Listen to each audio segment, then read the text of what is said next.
Afternoon everybody, I'm Harding-Rathbone and welcome to this one-off special mini episode of SpiritShackTV. Why today?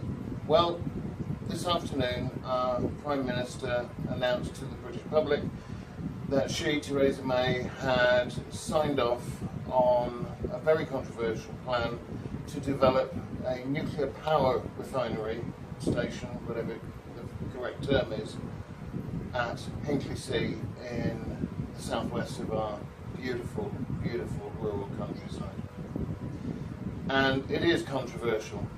I'm sure there's not many people watching of an adult age who can say they've forgotten, following the dramatic tsunami that battered the Japanese coast a few years back now, the immense damage caused to the local area and the population of the Fukushima region of Japan. Try saying that when you're as tired as I am. Or going back into the 80s, I can certainly remember the horrors as we heard that Chernobyl, depends how you say it, in Russia had a similar problem and had, not by tsunami, but it had been damaged irreparably.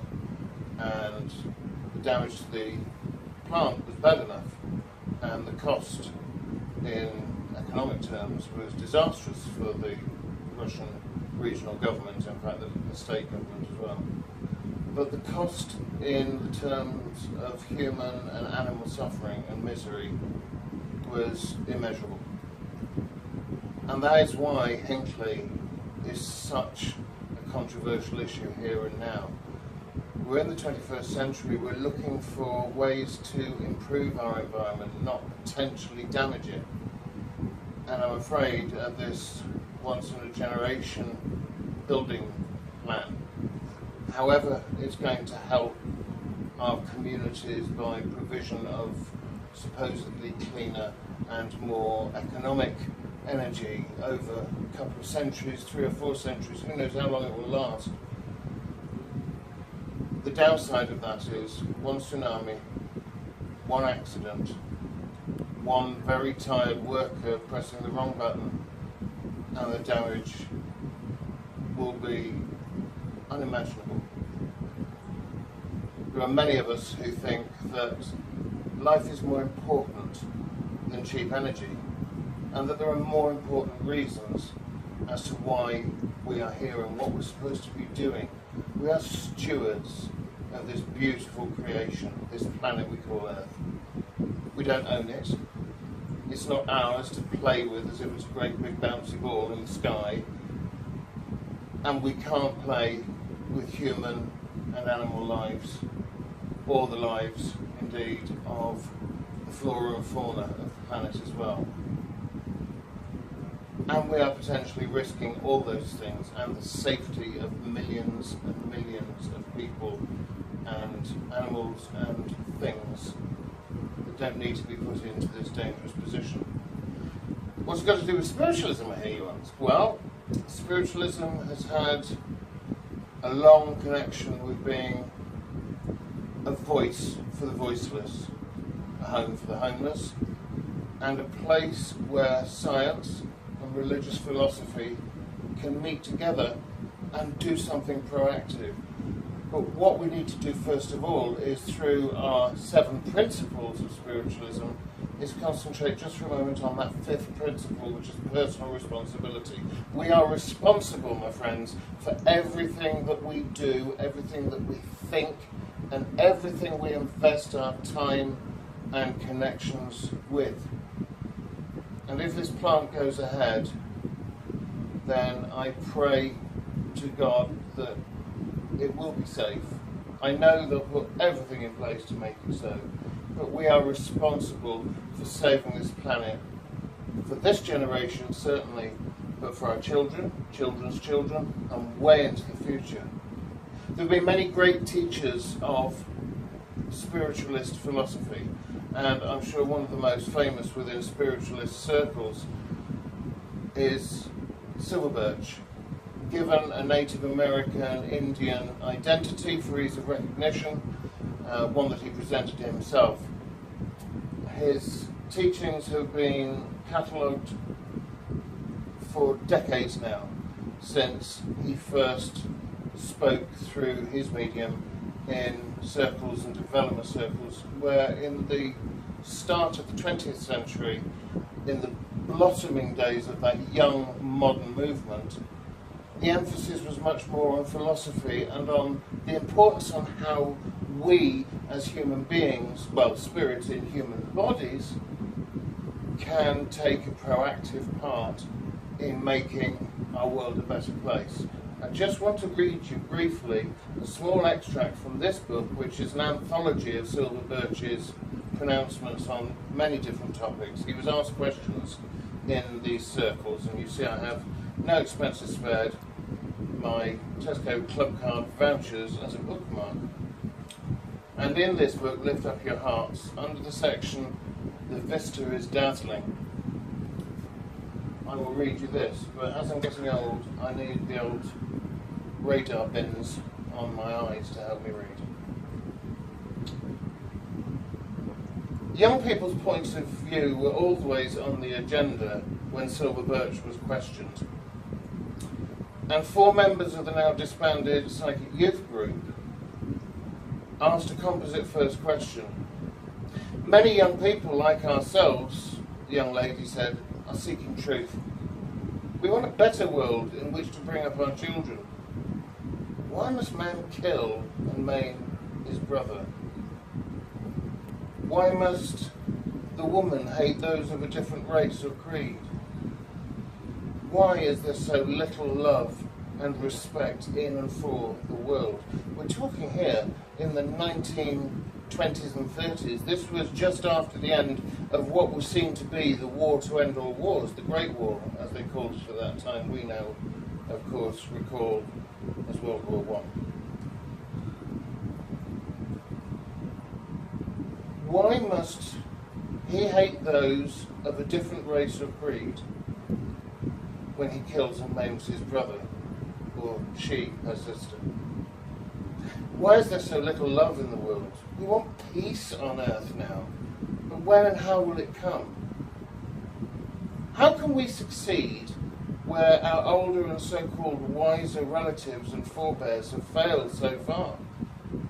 We're young, we're strong, and we're willing, and we want to serve in this ongoing war against ignorance and stupidity, against greed and hate, and against the destruction of this beautiful place we call home. Please, sir, Silver Birch, what then is your advice to us? Well, that seems quite a question, replied Silver Birch. Ignorance and stupidity, the words you use, have been in your world for a very long time. There's no magical formula that will abolish them overnight. Nature works by evolution, not by revolution. All growth proceeds slowly and at its own pace. Any attempt to force physical growth beyond its ordained limits inevitably results in disaster. Slight aside, remember Fukushima, remember Chernobyl, and remember, after World War I, what was just around the corner with the rise of that funny little mustachioed man. And I'm not talking about Charlie Chaplin.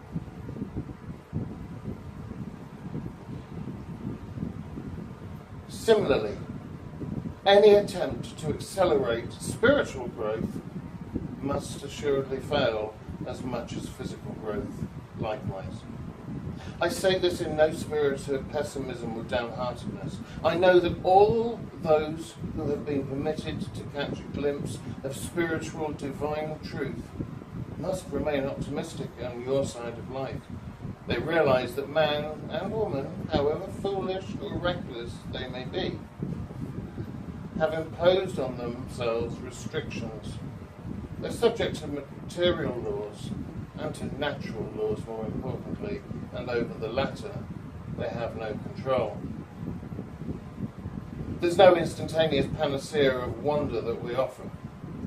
All we can say that is, as knowledge spreads and ignorance as a result recedes, so the divisions between man and woman become fewer. The divisions between countries and of cultures will naturally abate. The greed lessens and the areas of light increase. It's not within our power as spirit to transform the earthly scene.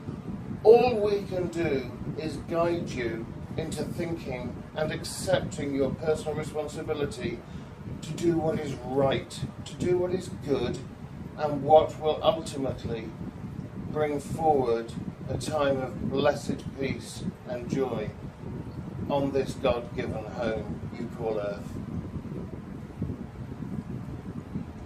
Those words spoken through a medium, whether you believe that it was a discarnate soul called, for ease of reference, Silver Birch, or whether you believe it was the medium himself in some form of psychotic episode creating this imaginary persona, the truth of what he says still today, in fact more so today, is as important now as it was when it was first said.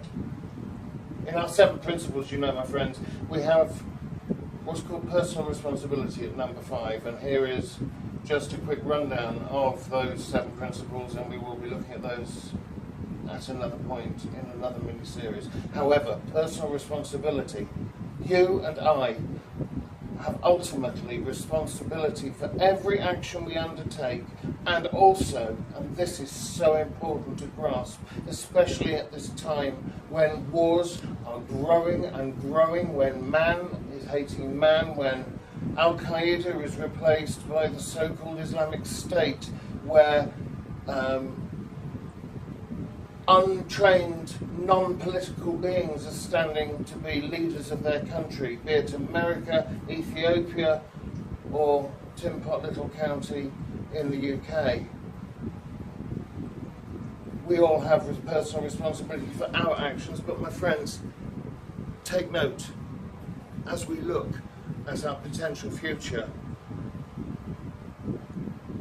with some slides that we will close this session with. We have responsibility to guide each other to think about their own responsibilities as well. We must stand up. We must allow our voices to be heard in a proper, dignified and respectful way, quietly and focused, as all spiritualists have done since the beginning of this wonderful movement in its modern form back in the 1850s in Hydesville, with the wrappings on tables heard by 3 sisters who, to all intents and purposes, were untrained, were uneducated and unknowledgeable about the great and wise matters of the world. But in those 7 simple principles that I said we will look at again in some depth, there is such depth of knowledge, and that depth of knowledge lies in your heart, and your heart, and your heart, and your heart, John, and my heart, in our souls, in the Prime Minister's heart, in the President of the United States, in Vladimir Putin's heart, in President Assad's heart, in the leaders of ISIS's heart.